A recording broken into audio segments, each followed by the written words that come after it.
Congratulations on your album.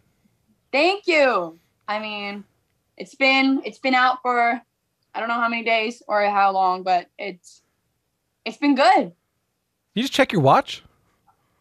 My imagine my fake watch. I don't even know how to say that word. I don't know, but it's here. How does it feel to finally get this thing out for real? So good. I mean, this thing has been like kind of this thing, like over my back, kind of like I don't know, putting a dark shadow over my life, just like this of concern and worry and passion and all these like mixed feelings. So I'm just very happy that it's out in the world. It's fully mixed and mastered. It's on vinyl here and there, and I don't have to think about it to do anything more on it, which feels great. It's such a difference than when you first started making music, right? Because if I'm not mistaken, you first started making music just kind of by yourself as a teenager, right? Yeah, just in my room with a guitar, some garage band maybe in 2017. That stuff started coming in there. But right now you're standing on a piano. So I have that now as well. Oh, pretty, I feel so honored. And you're standing behind a piano. It's even right there. Oh, I mean, I'm very happy to be behind that piano. What did making music in your bedroom give you when you were younger? Um, I guess like a sense of meaning and a sense of, oh, it's not that boring to be alive. Because I was just really bored, not stimulated at all in my hometown, which is really, really small and just really slow, and a bunch of moms and dads just like strolling around with babies. So, yeah, I guess I just felt like I was doing something with my life, which has always been really important for me. You were writing really personal songs, and I think it's really interesting that you were writing personal songs kind of by yourself for yourself. Yeah, I mean, I think I've never really like thought that anyone would ever listen. So I guess you got kind of like nothing to lose when you're just like writing for yourself. But now I'm writing for myself, but also to people. So, but I'm still somehow kind of like, I'm still kind of like, I don't know, remaining and kind of clinging on to that honesty though. Well, I want to talk about that. I want to play the kind of the big song. Take a listen to this.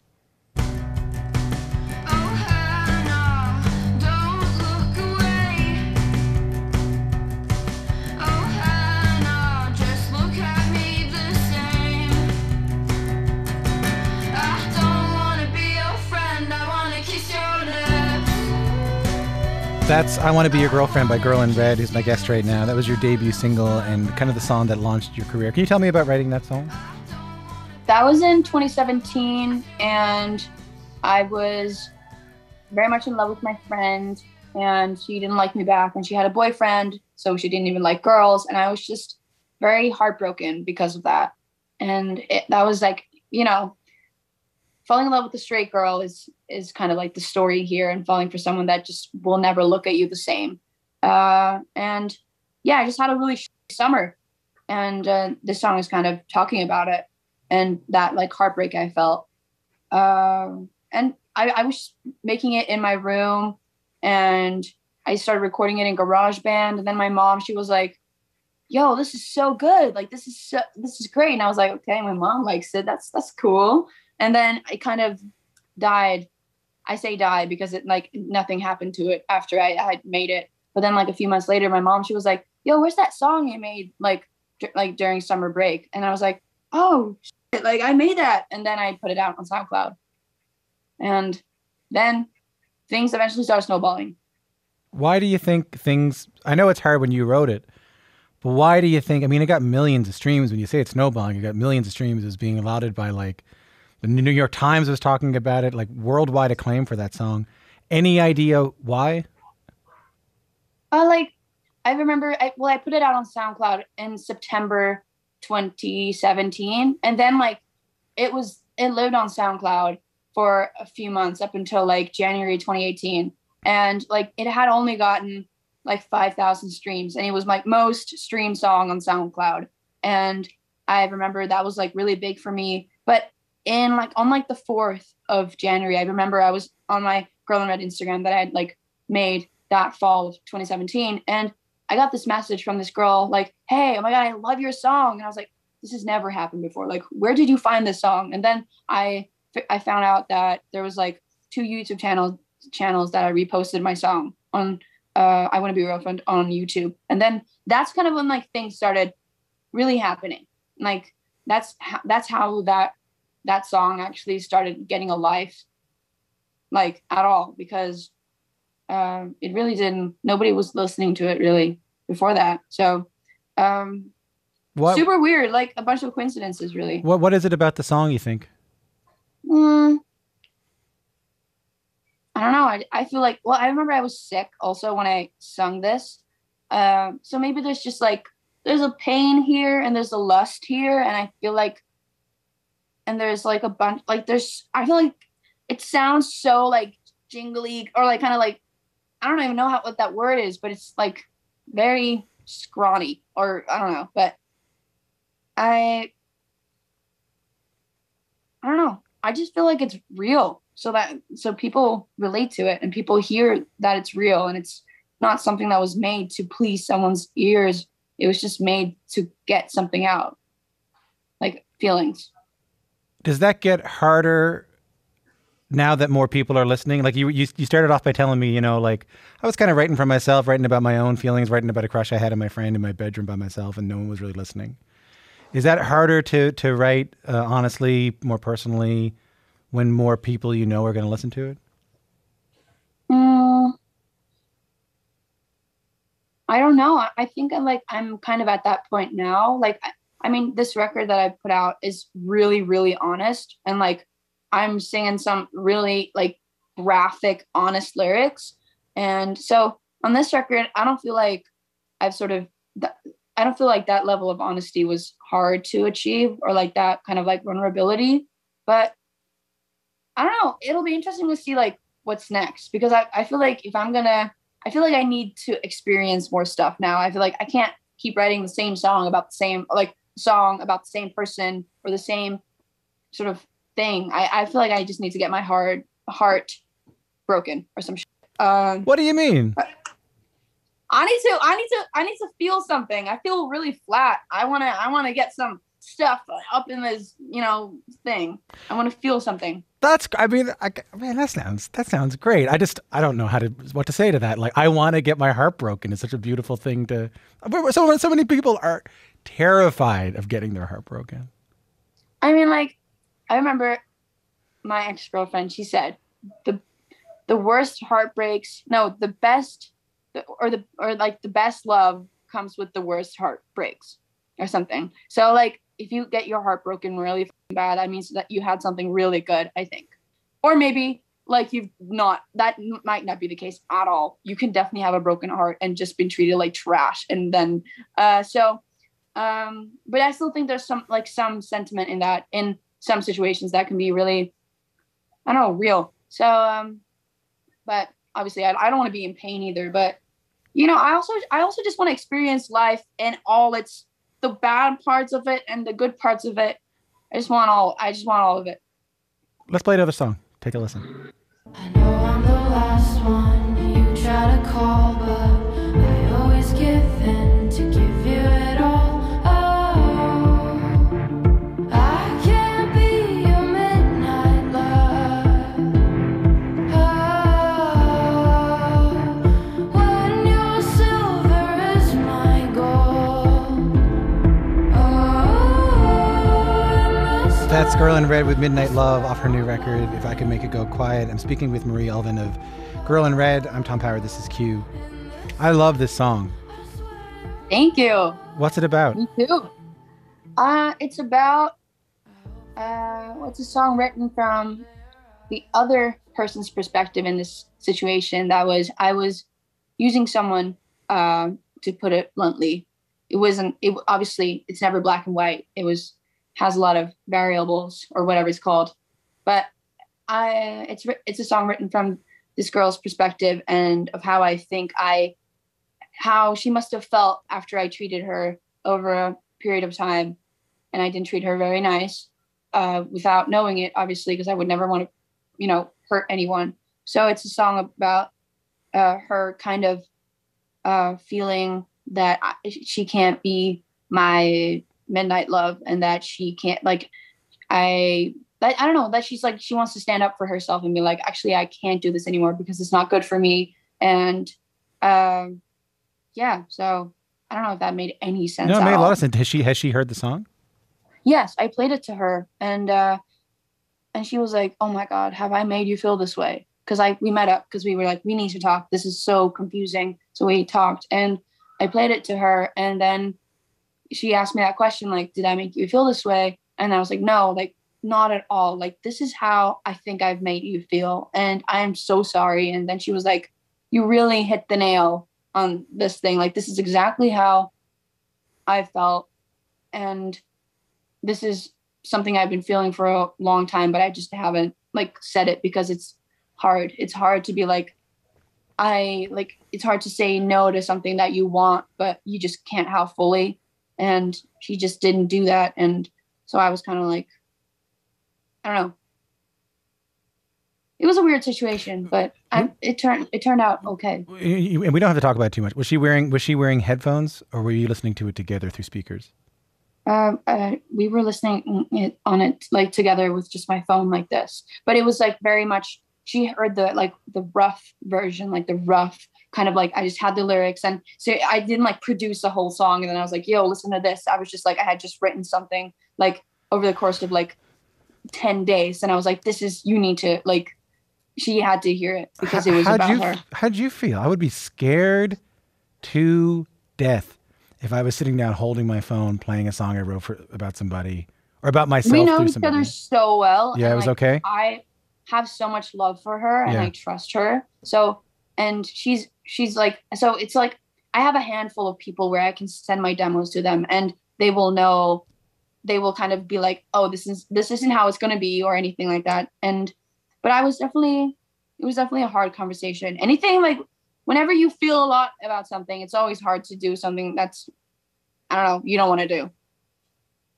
You're not afraid of emotions. Emotional avoidance is something that I have to work on. You don't seem to have that same problem. I do. But I'm very happy that that's the energy I'm giving. But I'm actually I think the reason why this was kind of more like this made sense to do was because I was a little bit more past it than her, like where she was. So for me, it was like I was kind of a little bit more over it. But like I have so many feelings in like my life right now. So much stuff going on that I just don't know how to express, and I don't even know how to write about it. So that's why I'm like, why is no one breaking my heart out here? I love how there's two emotionally avoidant people on this call, and one person like is emotionally avoidant and writes about emotions, and one person is emotionally avoidant and asks about emotions. So this is great. We're a good pair. Great combo. I was doing a bunch of research on you getting ready for this interview, and I kept on seeing you be called in a couple of like periodicals and newspapers and blogs and stuff like that, be called a queer icon for a new generation. Yeah. How do you feel about that?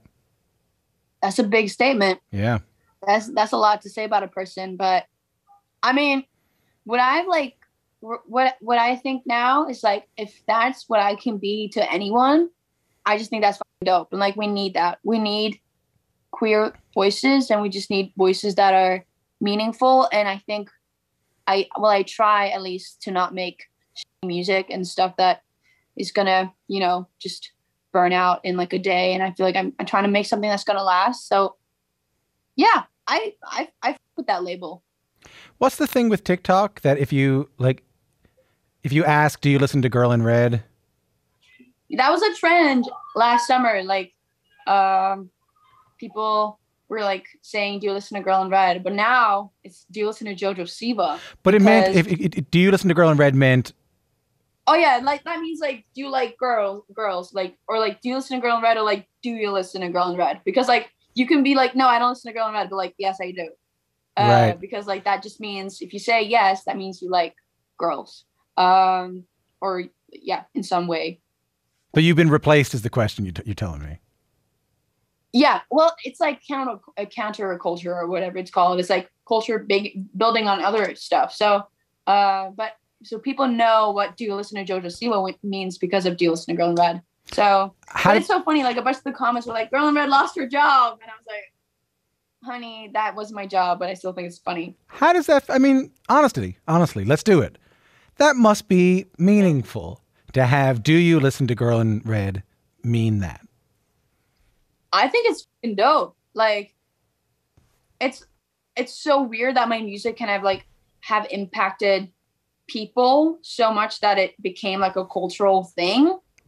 Cause like that nowadays, that's so difficult because like, I feel like it's so hard to like really resonate with people nowadays. Like, cause there's so much output and just so much stuff coming out all the time. So I feel like that must say something about my music. I honestly don't really know. And I don't want to say too much about it because I kind of like having it as its like own thing, kind of just living out there. But I just think it's really cool. Like, you know, it's pretty much like a reaction. And when you put out music, you just want people to react to it, whether it's like, this is crap or like, hopefully I love this. More than even I love this. What I'm finding with the reaction to your music, and I'll even include myself a little bit in this. A little bit. Yeah. Because it's hard to admit how much, to be honest. But it's not just I love it, but it does some good to me. It makes me feel not alone. Like just take this song, for example. I get intrusive thoughts like burning my hair off, like hurting somebody I love, like does it ever really stop? When there's control I lose it, incredibly impulsive, so scared I'm gonna end up doing something stupid, but I try to contain it, oh it gets so draining, it's like my heart is failing, every night I'm contemplating, my inner voice is saying tough, so I try to brush it off, yeah, try to brush it off. There's Serotonin from Girl in Red's debut album. I'm speaking with Marie Ulven of Girl in Red. I'm Tom Power. This is Q. So, what am I going to ask about this now? All right. So, as anyone who's listened to this show more than once will tell you, I am a basket case, right? Like, you know, I talk a lot about anxiety and depression and all the things that I've gone through. I never had intrusive thoughts until this year. Oh. And they're freaky. Can you tell me a little bit about this song, when that kind of started in your life, if you want to? Well, so I started getting intrusive thoughts in 2011 because my dad was in a car crash that was really traumatic for me and obviously for everyone else. But that triggered a lot of stuff, and I just started getting like weird thoughts of pulling my hair out and like eating my hair and like going into the kitchen and like cutting my hands off, which is literally impossible, but like both hands, that would not work. But you could figure something out. Yeah, I would figure something out. Yeah, right. As a 12-year-old, I was very innovative, but yeah. And I've sort of been dealing with those thoughts, and kind of the intenseness of it has kind of varied throughout the years, but it's been something that's been really difficult to talk about because usually they're very graphic and they're very violent and they're very scary. And I'm like, oh my God, do I really want to take the steering wheel and kill my entire family right now? Like, what is happening? And like, why don't I want to go visit my sister because I'm scared I'm going to hurt her, or like really like scary thoughts that just really doesn't resonate with who you are doesn't align with who you are as a person. And so this song, well, last year I was in therapy, and I was able to talk about all this stuff with the therapist, and she was like, okay. And then we were talking about more stuff and more sort of thought patterns I were having, and she was like, okay. And then I went through a longer process of getting diagnosed with OCD, and that made all like that decade of being like, you're crazy, Marie, you're crazy, you're so crazy, Marie, like what are you doing, made all those 10 years make a lot of sense. And so on Serotonin, I started writing that a few months after getting diagnosed with OCD, and I feel like it's just like this resolution really of me kind of like finally like, oh my God, I'm not scared of saying this to anyone now. I'm not scared of being like, oh my God, I just had this weird thought of doing this and telling my mom about it. I'm ready to talk about it. And that felt so good. It feels amazing. It feels like this thing that didn't make any sense about you all of a sudden has an explanation. Like there's no, like I feel wild I know. saying this to you, you know? it honestly feels so good. And I did an interview yesterday with this guy from BBC Radio 1, and he was like, I also have OCD. And like we were just talking about it, like kind of like off the record. And it's so good to just talk about OCD with other people who have OCD, because the portrait that has kind of been painted in, you know, kind of culture or like pop culture or like wherever, it's just like OCD equals you want to have things tidy, you want to have things to be clean. And like that is definitely one way of having OCD, but OCD exists in so many different ways. And I just feel like no one talks about that. And so there's like there's a misrepresentation of what OCD really is. And obviously I can't represent all of it either. Like I just have my perception and sort of like my experience, but it's just been really good to talk about it. And it's just makes it a lot less scary to talk about one factor, which is intrusive thoughts, to talk about those with other people. So just like make fun of them kind of. Yeah. Cause the worst of it was thinking that, I remember the worst of it for me was thinking that I was the only, thought I was the only person feeling this way for a really long time. Me too. And I would like read about other people who felt that way, but it still wasn't me. You know what I mean? Like I didn't quite relate to it. And then when I finally started talking about it and people started going, instead, like I thought they were going to go, get the hell out of my life, or you're just something wrong with you, or I don't ever want to talk to you again. Instead, they went like, oh yeah, man, me too. Yeah. Oh my God. I mean, that's like also like a really scary part of it is just like, how are people going to view me after telling them that I, you know, was kind of scared I was going to go crazy with that axe over there, kind of like lose control and just go crazy. Like but it's like people don't, I don't know. There's just like a more openness nowadays. So people don't, I don't know. I don't think people will like send you to like an asylum now if you say that. Has the pandemic still exist? I don't know. Yeah, I think so. I think they're important. I think you know those institutions are important for folks who, you know, need some help in those kind of in some situations. How's the pandemic been for you? The pandemic for me has been pretty good, actually. Weirdly enough, like obviously I miss my old life, kind of like I miss touring and I miss my fans, but it's been really good for me on like a personal level because I've been able to relax a lot more, which I really needed because I was really burnt out in the beginning of 2020, and I got a dog, like you saw, she's down here, and that has helped me a lot as well. Like I feel so stable, like mentally for the first time in forever, which is weird because now I'm like, oh my God, why I need someone to break my heart. I need someone to fuck me over, which is not a very good trait. I think I deserve to be happy, Marie. Thank you. Just talking to myself right now, manifesting. You do. You absolutely deserve to be happy, Marie. Yeah, thank you. But I'm doing good. I got a car. I've been getting new friends. Weirdly enough, it's a weird time to get friends. I got a couch yesterday. Let me see. Oh, no, so I should say for people listening on the radio, that is high level couch there. That's not, you know, old tweed couch from Value Village. That's legit couch. That is for sure. I waited 3 months for this couch. It was I've lived here in this apartment for 3 years without a couch. Can you believe it? I've never had the option to be like, yeah, you know, get yourself comfortable in this wooden chair in my kitchen. Like that would have never been good. But have you done anything actually indulgent? Like, you know, you have all this success now and there's, you know, there's things that change in one's life when you have songs like the ones you've had. Come on. Have you done anything? Have you bought like a Fabergé egg, or have you bought like, you know, like a fancy, I don't know, hat?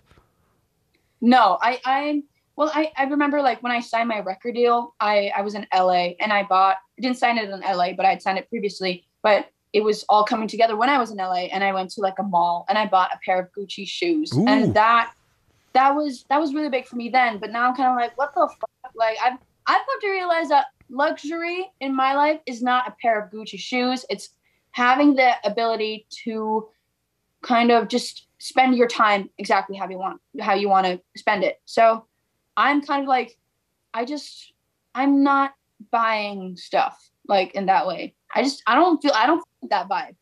I'd rather just want to like, I don't know, get some used stuff off eBay. That's literally where I buy my clothes. I think I'd get a Fabergé egg. You ever seen a Fabergé egg? I honestly don't even know what it is. It's like this jewel encrusted egg. It's pretty cool. What? Yeah, I think back in the old days, in like the olden times, they were like a sign of status that you would buy this egg that would have like, jewels and jewel encrusted egg. That sounds like something Lorelai Gilmore's mom would buy.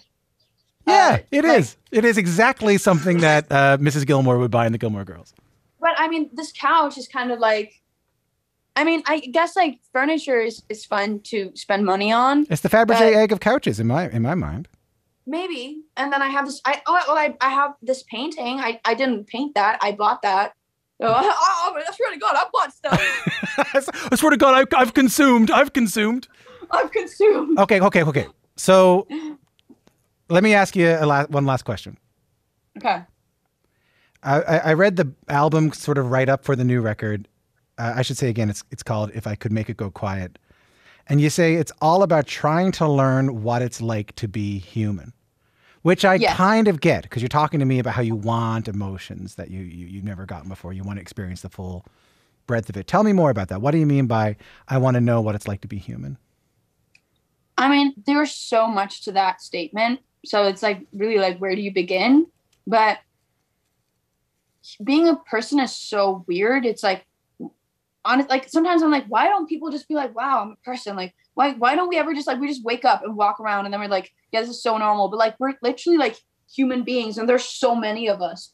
But like, so it's just learning how to sort of be with other people. It's learning how to be with yourself. It's learning how to love yourself, which is something that it's been really hard for me. And it's learning kind of growing and getting to a place. And then you think that, oh my God, like things are making sense right now. But then you get to that new place and you face new stuff that is just causing more like questions. And it's kind of like the older I get, the more questions I have. And it's kind of like the older I get, the less I know, which is, I think is a good thing. Cause like as a 15-year-old, I was like, in 10 years, I'm going to be a fully educated teacher and I'm going to be married to this boyfriend I have. That was me at 15. I knew everything. Now in 10 years, I'm like, I don't even know. So it's kind of like learning how to be a human is kind of like this constant thing of like figuring out like, just like what is going on. And it's really interesting. I just love life. Life is the most exciting thing that has ever happened to me. Nice to talk to you. And the only thing, technically. Do you know that Bob Dylan lyric from My Back Pages? Do you like Bob Dylan? I have never listened to Bob Dylan. Maybe just like one song when I was trying to be interested in someone. He has a great line in this song called My Back Pages, which is this sort of unreleased song. He's talking about his life when he was like a really serious kid. And the chorus is, I was so much older then, I'm younger than that now. I mean, honestly, that makes so much sense to me. Cause like that's literally like that thing I just mentioned about being like 15 years old and just being like, I want to be like, I don't know. I remember I was like 17 and I wanted to like blend in with like the 25-year-olds. Like, girl, like take a chill pill. You're going to be 25. Why can't we just like exist in like the age we are? And like, we always just want to get like, oh, I can't wait to be like, 20 and then I can do this, and 21 and I can do this. And at some point we're all going to be like, holy hell, I just want to be 30 again. Yeah. I think I feel that way right now. Nice to talk to you. Nice to talk to you too. We're getting a little bit existential here, so we better just cut this. We're getting, well, I think we're running out of time is what we're doing, but like we're getting existential. We're talking about Bob Dylan, and I'm talking to you about Fabergé eggs. So I think we did a good job today. I mean, we like the fact that we ended up here is a miracle. We could have ended up a lot of different places. I'm happy we ended up where we were. It's nice to meet you. Nice to meet you. I think this counts. Okay, in 2021, this counts. Marie Elvin of Girl in Red was my guest. Her new album, If I Could Make It Go Quiet, is out everywhere now.